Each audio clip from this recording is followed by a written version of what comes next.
Kągi, šiandien apžiūrėsim Boxer SR023 akumuliatorinį veržliasukį, smūginį veržliasukį.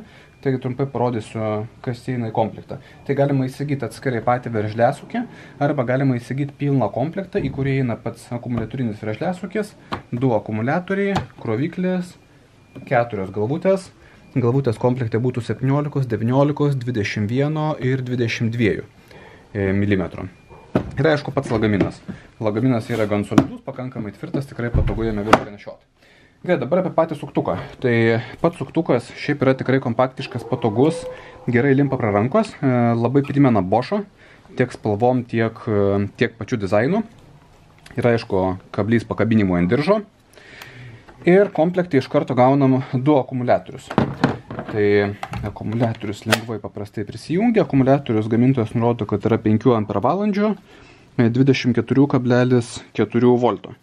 Taigi akumuliatorių galim pamatuoti, ką iš tikrųjų turim. Dažnai lenkiški gamintojai akumuliatorių stiprumą nurodo truputį keistai, taigi mes atliekam tiesioginį bandymą, kad pasižiūrėt, kiek yra. Taigi, realiai, kaip matom, akumuliatorius čia yra 21 volto. Tai taip pat suktukas.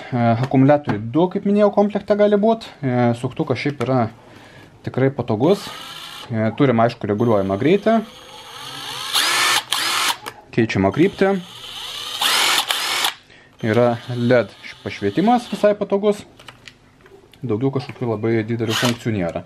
Ant akumuliatorius, aišku, yra indikatorius, gali matyti, kiek akumuliatoriaus dar liko įkrovos. Ir komplekte gaunam iš karto kroviklį, į kurį yra patogu akumuliatorių įstatyti ir pasikrauti.